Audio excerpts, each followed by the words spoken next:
খুলনা নগরের শেরেবাংলা রোডে লাল প্রাচীর ঘেরা দোতলা বাড়িটির কোনো আনুষ্ঠানিক নাম নেই, কোথাও কোনো নাম ফলকও চোখে পড়ে না। তবু বহু বছর ধরে খুলনার মানুষ এই বাড়িটিকে এক নামেই চিনে এসেছে, শেখ বাড়ি। ক্ষমতাচ্যুত প্রধানমন্ত্রী শেখ হাসিনার চাচাতো 5 ভাইয়ের এই পৈতৃক বাড়ি ছিল খুলনা অঞ্চলের রাজনীতি, প্রশাসন ও অর্থনৈতিক ক্ষমতার অলিখিত কেন্দ্র।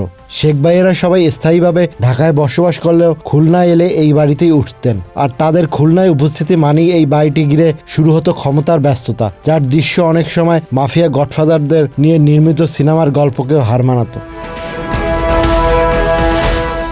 আজ সেই শেখ বাড়ি আর নেই। শেখ হাসিনা সরকারের পতনের মুখে এবং পতনের পর 4 ও 5 আগস্ট কয়েক দফা হামলা, ভাঙচুর, অগ্নিসংযোগ, লুটপাটের পর বাড়িটি এখন কেবল একটি পোড়া কাঠামো। দেয়াল দাঁড়িয়ে থাকলেও ভেতরে কিছুই অবশিষ্ট নেই। অথচ এই বাড়ি গত 1.5 দশকে খুলনা অঞ্চলের সব ক্ষমতার নিয়ন্ত্রক হিসাবে পরিচিত ছিল।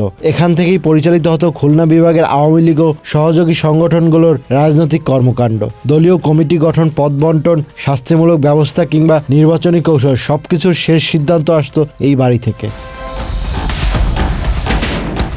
রাজনৈতিক নেতাদের পাশাপাশি নিয়মিত যাতায়াত ছিল বিভিন্ন সরকারি বেসরকারি প্রতিষ্ঠানের কর্মকর্তা, ঠিকাদার, ব্যবসায়ী ও প্রভাবশালীদের। গভীর রাত পর্যন্ত বাড়িটি থাকতো সরগরম। বাড়ির সামনে সারি সারি দামি গাড়ি দাঁড়িয়ে থাকতো। আশেপাশের রাস্তায় চোখে পড়তো পুলিশের টহল ও নিরাপত্তা ব্যবস্থা। খুলনার মানুষ তখন বলতো, এই বাড়িতে না গেলে খুলনায় কোনো বড় কাজ হওয়া প্রায় অসম্ভব।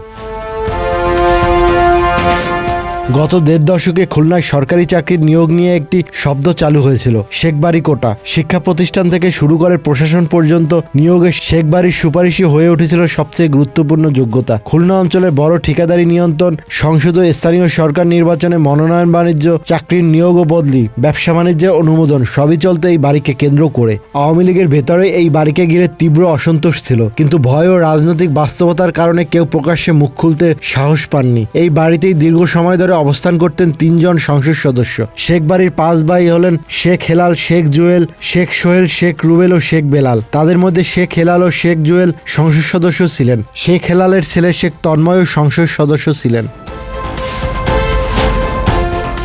শেখ হেলাল বা তার ভাইদের কারো কেন্দ্রীয় বা দলের শীর্ষ কোনো পদ ছিল না। তবু খুলনা বিভাগে কেউ দলে গুরুত্বপূর্ণ পদ পেতে চাইলে কিংবা জাতীয় স্থানীয় নির্বাচনে মনোনয়ন পেতে চাইলে শেখ পরিবারের সম্মতি ছিল অলিখিত শর্ত। খুলনা, বাগেরহাট, যশোর, সাতক্ষীরা ও ঝিনাইদহ জেলার মনোনয়ন প্রত্যাশীদের এই পরিবারের আশীর্বাদ নেওয়াকে অনেকেই বাধ্যতামূলক মনে করতেন। শেখ হাসিনার সর্বশেষ মন্ত্রিসভার এক সদস্য নাম প্রকাশ না করার শর্তে জানান, শেখ হেলাল বা তার পরিবারের তদবির উপেক্ষা করার মতো সাহস কোনো মন্ত্রী বা প্রতিমন্ত্রীর ছিল না। বিশেষ করে পানি সম্পদ ও নৌপরিবহন মন্ত্রণালয়ে এই পরিবারের প্রভাব ছিল তুলনামূলকভাবে বেশি। হেলাল ও তন্ময়ের বাইরে শেখ জুয়েলের প্রভাবও দ্রুত বেড়ে যায়। আওয়ামী লীগের নেতাকর্মীরা মনে করেন এর পেছনে বড় ভূমিকা ছিল তার স্ত্রী শাহানা ইয়াসমিন সম্পার। গণভবন তিনিই নিয়ন্ত্রণ করতেন এবং প্রশাসন ও সরকারের বিভিন্ন দপ্তরে তার তদবির কার্যকর হয়ে উঠেছিল। শেখ বাড়ির 5 ভাই বঙ্গবন্ধু শেখ মুজিবুর রহমানের ছোট ভাই শহীদ শেখ আবু নাসেরের সন্তান। 1975 সালের 15 আগস্ট রাতে মুজিব পরিবারের অন্যান্য সদস্যদের সঙ্গে শেখ আবু নাসেরও হত্যাকাণ্ডের শিকার হন। তার ছেলেদের মধ্যে সবার বড় শেখ হেলাল উদ্দিন। তিনি বাগেরহাট জেলা আওয়ামী লীগের সদস্য এবং বাগেরহাট 1 আসন থেকে 6 বার সংসদ সদস্য নির্বাচিত হন। 1981 সালে শেখ হাসিনার দেশে ফেরার পর থেকেই তিনি আওয়ামী লীগের রাজনীতিতে সক্রিয় হন এবং ধীরে ধীরে দক্ষিণাঞ্চলের প্রভাবশালী রাজনৈতিক নেতাদের একজন হয়ে ওঠেন। সরকার বা দলের শীর্ষ পদে না থেকেও তার ইশারায় খুলনা বিভাগ থেকে শুরু করে জাতীয় রাজনীতির অনেক সিদ্ধান্ত নির্ধারিত হয়েছে বলে অভিযোগ রয়েছে।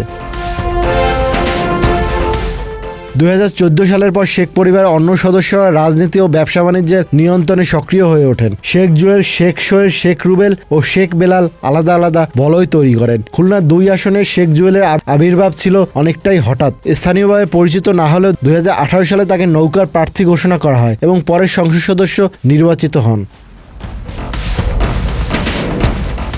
নৌ পরিবহন খাত ছিল শেখ পরিবারের অন্যতম শক্তিশালী ভিত্তি। খুলনা বিভাগের অভ্যন্তরীণ পরিবহন মালিক গ্রুপ 1 দশকের বেশি সময় ধরে তাদের নিয়ন্ত্রণে ছিল। 5 ভাই, তাদের স্ত্রী ও সন্তানদের নামে রয়েছে প্রায় 100 খানেক জাহাজ। অনেক মালিক অভিযোগ করেন, মোংলা বন্দরে পণ্য পরিবহনে প্রথম সুযোগ পেত শেখ পরিবারের জাহাজ। অন্যদের জাহাজ দিনের পর দিন বসে থাকত। এর ফলে অনেক ব্যবসায়ী ক্ষতিগ্রস্ত হয়ে ব্যবসা গুটিয়ে নিতে বাধ্য হন।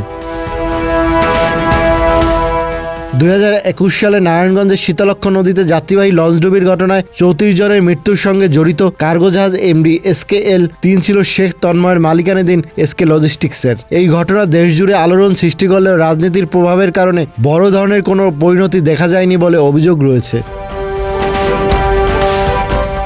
আজ প্রশ্ন উঠেছে, এই দীর্ঘ সময় ধরে কিভাবে একটি পরিবার পুরো একটি অঞ্চলের রাজনীতি, প্রশাসন ও অর্থনীতিকে নিয়ন্ত্রণ করলো? কারা এই ব্যবস্থাকে টিকিয়ে রাখলো?